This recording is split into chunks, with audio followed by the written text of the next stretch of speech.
Hi everyone, I'm Jim and welcome to the review of Strychnine.213, the sixth record by the death metal band Aborted. Today we're celebrating the 15th anniversary of the record, so I decided to go back and see if it still holds up or not.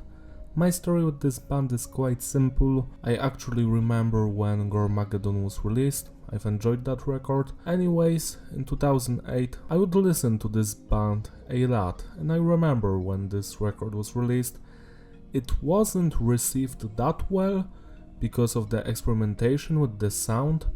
Also, it's the final record with all of those guys except the vocalist Sven. They all left after this one. Or Strychnine, we've got Sven on the vocals, Seb on the guitars, who also played on the previous record, Peter on the guitar, he played bass on the previous record, and another Sven on the bass and Dan on the drums. Dan is currently the drummer of the band Carcass, and Sven and Dan only played on this record. The production is alright, it's clean but heavy. I wish it was better, but I can listen to the entire record and not whine about it. Message is diverse. The songs are mostly about violence, death, gore, murderers, stuff like that. I like more personal lyrics, so this stuff doesn't do anything for me, but at least it's there. Structure of the songs is mostly advanced.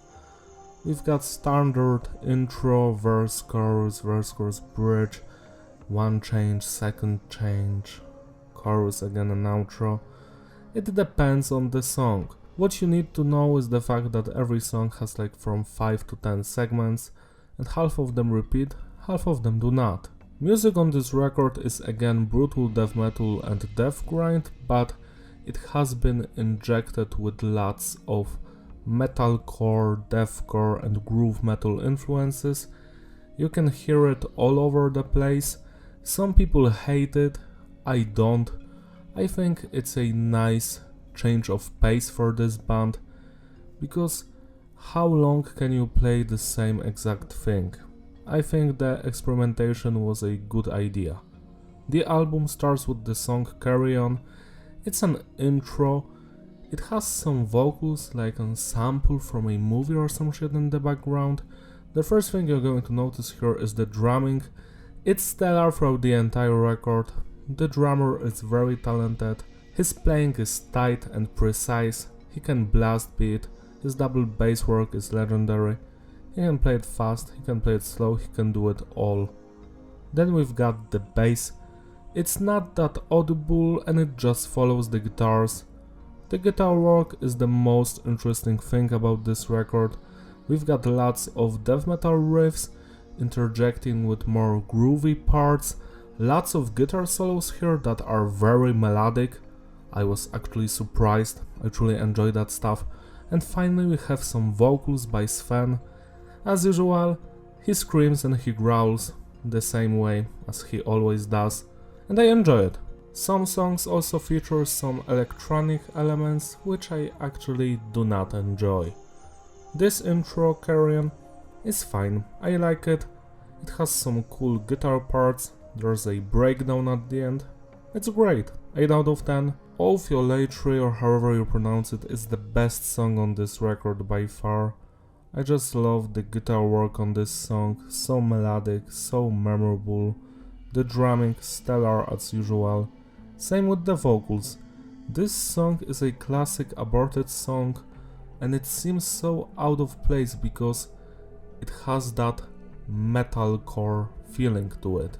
Truly an interesting experiment, because how many songs mix brutal death metal with metalcore and have both of those qualities on top? 11 out of 10. L45 is much more groove oriented. I truly enjoyed the guitar work here, the drumming and the vocals as usual. But what's the best here is that final guitar solo at the end. It's just so mesmerizing and it left a big impression on me. I truly enjoyed the vibe of this song because it's different from the rest. 8 out of 10. Pestiferous Subterfuge. Now this song is one of the highlights of this record because of how melodic it sounds. The guitar work is phenomenal, especially the guitar solo in the middle. That's my favorite part of this entire album. Most memorable stuff by far. But the verses are also amazing, and the bridge part, just everything. This is a stellar song, 10 out of 10. The chime conjures. Now this track actually could have been better. Its quality is similar to L35. I do enjoy the guitar riffs, but some of them are kinda like, yeah, okay. And there's some electronic elements here which I don't enjoy, but everything else, the guitar solo, the vocals, the drumming, is on point. 8 out of 10. A Murmur and Decrepit Wits. Now this is my second least favorite song on this record. The main guitar riff in the verse is actually quite forgettable and I don't enjoy it, but the chorus is nice and the guitar solos, especially in the second part of the song, are very fun to listen to. 7 out of 10. Interment of an Idol.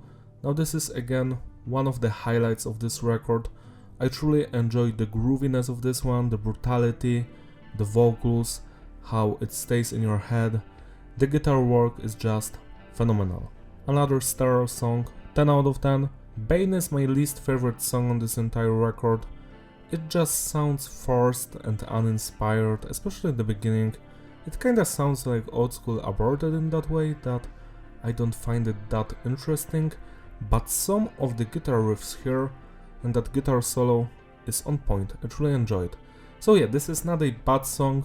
I do like listening to it. I never skip it while I'm listening to the record, but on its own, it's the weakest here by far. 7 out of 10. Avarice of Vilification is my second favorite track here. I just love the guitar riffs. It's funny that one of the riffs, like in the 25th second, sounds very similar to Prison Song by System of a Down. It's almost the same, it's just different tuning. Check it out. I do enjoy it. Maybe they were listening to nu metal, who knows? Anyways, my favorite part of this song is the melodic death metal tremolo part in the middle and at the end. It might be chorus of the song, I am not sure, but it's the most memorable part and it's the main reason why I always come back to this one. 10 out of 10. And the final song on the standard edition, the Obfuscate, or however you pronounce it. Now this one yet again has that groovy southern metal vibe to it in the beginning when it comes to guitar riffs, then it shifts into more darker atmosphere, but I truly enjoyed from beginning to the end. Not the best song here, but it works, and it's better than like 4 or 5 songs on this record. 9 out of 10. The special edition has one bonus track, it's Slaughtered, Pantera cover. Now this one sounds bonkers at the beginning, the production is on point, it's different than the rest of the record, the guitar riffs sound just so powerful, I truly enjoyed this one, the vocals also amazing, but it's not as good as the original, but I enjoy the fact that they've injected their own style into it. I respect that. 9 out of 10. To sum it all up, the consistency is stable and the flow is fitting, replayability, yeah, it's a great record, I enjoyed from beginning to the end. Sure, it has some weaker songs like A Murmur and Decrepit Wits and Hereditary Bane, but everything else is on point, I truly enjoy it, especially tracks like Oviolatry, Avarice of Vilification, Interment of an Idol, Pestifer's Subterfuge, The Obfuscate. Those tracks are just fun all the way. I highly recommend them. I don't know why people hate on this record. It's not like that Morbid Angel album, you know, the 2011 one, which was not that good to be honest. This one is fine. I truly enjoy listening to it. I especially enjoyed the experimentation with groove metal and metalcore and deathcore genres. Also that System of a Down riff in Avarice. It's funny. Celebrate the rest of it by spinning this record today. It truly deserves your love and attention. Great album all the way. That's all from me. Thank you for watching. Don't forget to like and subscribe. Follow me on my Instagram, use the description, and I'll see you in my other videos. Bye!